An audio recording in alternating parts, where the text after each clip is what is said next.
Ending. Now, overall, like I've been gone this weekend, and we were talking about that in the pre-show. I took my girls camping. Ultimate good time. However, there's information that's been trickling out since I've been gone, and I am definitely not in the loop. I'm gonna toss over to Prince Brightstar. What have I missed? Somebody said that like the zones are actually going up to 32 people, but in the translation, at least that I heard, originally was 8. So is that a fact? Like, what do I need to know? That is a fact. If you look around at some of the images that have come out since, and I'm going to paste one to you right now, actually. If you look in the upper left corner, you'll actually see where it says 1 out of 32. And so what I think happened was this may have been a translation error in that the translator said that you're looking at areas of 8 players. But in reality, I think what it's going to be is potentially parties of up to 8 and then 32 in the wide area, or at least in your instance. That makes a lot more sense.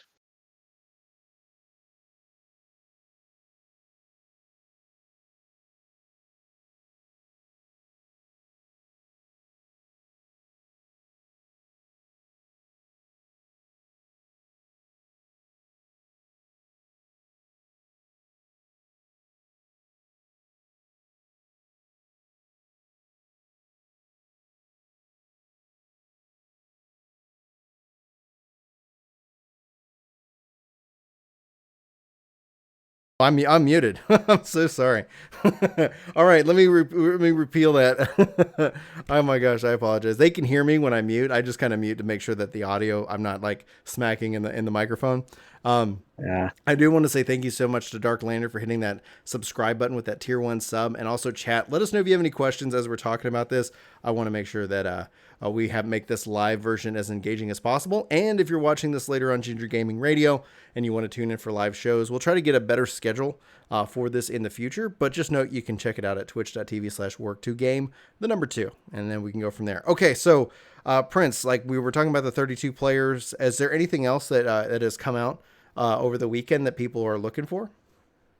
The other, a couple of other things. One thing I picked up myself, and that was after really visually looking at the enemies that we were dealing with, because I was like looking at these dolls and the way they have their tentacles on them and everything like that. I said, you know what? Something about that just doesn't make it seem like that's actually part of their bodies.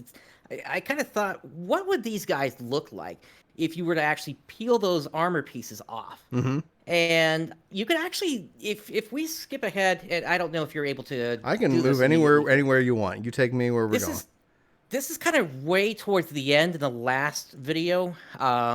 It's when the hunter is climbing onto the back of one of them, the one that Yes, kind I of know looks what you're like a I know what Star you're Wars talking about. Yeah, AT-AT. yeah, Yeah, I'm looking for it. Just keep talking while I'm searching. Um, but basically, if you look really carefully at it, I think you're a little bit past it right now, maybe.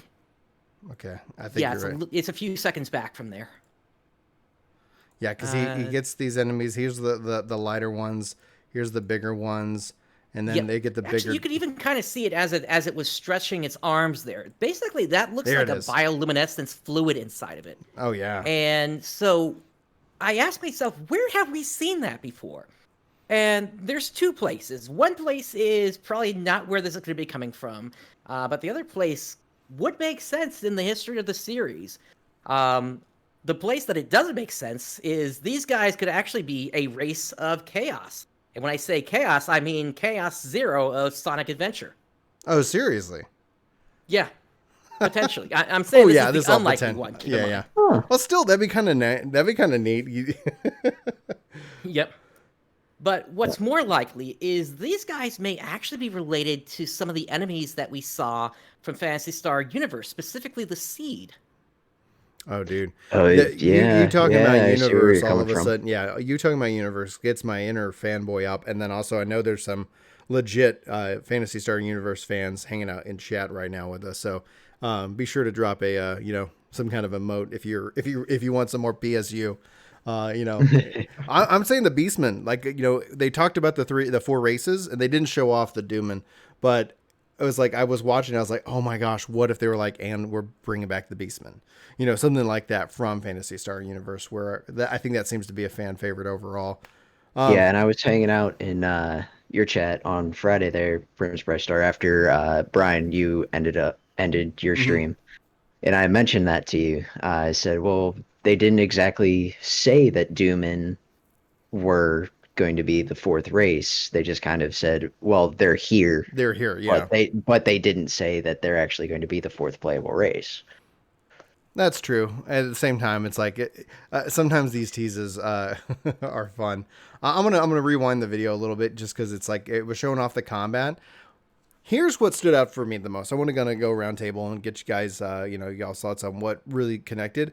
When they're showing off force and they start talking about elemental weaknesses with the stagger mechanic, having not just a visible thing, when freezing enemies and they are frozen, but also having that stagger mechanic where you can then use that to then expose weak points in the game itself for the force. I Mhm. was like, I as a caster main, which is so ironic that I have yet to really spend my time again with, because I did in the Japanese server I played force, but here on the North American server I haven't touched it yet. Namely because as soon as they announced new Genesis levels don't carry over, I was like, there's other things that I need to level, and I will come back to leveling in Phantasy Star, at a later point. I got this sense of freedom overall, but I like honestly, I was like, how can you not bring a force along? And I'm wondering if we'll start to see some elemental, attributes applied to weapons, or them different weapons taking more precedent, having more importance. Because obviously, if the only way to do that is with a force or with somebody who has those kind of techniques, like I think that ultimately makes them a required member of the group. And I'm wondering if they are okay with that, if that even bothers them whatsoever. Personally, I kind of like that. I do miss that sense of, bring the class, not the player. But that's just my MMO experience. Any thoughts you guys want to share? I'm gonna start with Soro. Uh, so yeah, I definitely like that because it gives more of like a uh, DPS tank healer kind of thing in my mind, Mm-hmm. where now you have a utility. Hey, I'm bringing a force to be able to stagger the enemies, weaken them in this state so that you can put out more damage. Yeah. Uh, uh, I think it's a really neat idea. Really looking forward to how it actually is going to play because just watching the video, it looks awesome. Like, okay, you hit them with your ice and it freezes them. Mm-hmm. Awesome. Now they can't move. Go in and just start going ham. Uh, but I also kind of want to see what that timer looks like. So, how long are they going to be stay? How long are they going to be frozen for? My God, I can't talk today. Uh, and if you continue to just spam or not spam the ice utility powers or anything like that, are they going to just stay frozen, or is it going to just be a timer? What do you think, Prince? So I don't think they would stay frozen forever, Right. especially when we consider like bosses or things like that. But normal enemies, potentially that they could stay frozen long enough that you can actually take the thing down. And if Sega wants to play the cards right, I mean, make it so that the animation basically has them cracking apart on the final blow. Um, Right. I think that would be like a fun thing to see a part of it. But even looking at like Foy, the fact that they now have this like extra burn mechanic in there, Mm-hmm. whereby if the force hits the enemy with Foy, you get the initial damage, but then if you look carefully, there's also this little whirlwind that followed it that gave like an extra 4 or 5 DPS. Now we don't know if that's going to be something that's like added on like a skill tree or anything like Right. that, but potentially that could become sort of your new burn mechanic, in that you need to keep up consistent DPS in order to keep that flame going, essentially.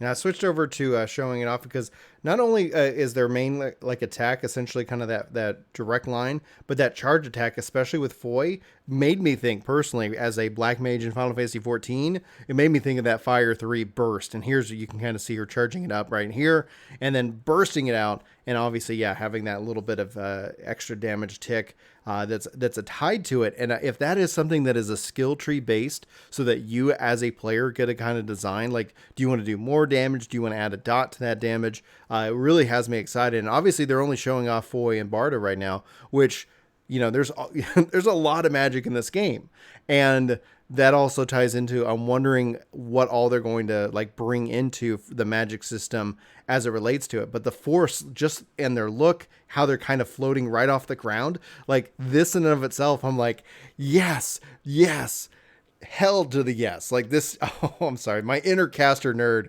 honestly, look, they showed off the Ranger having a little bit of maybe some Phantom-esque moves. I don't know if you guys want to weigh in on that, because we finally getting the successor classes starting on the 30th with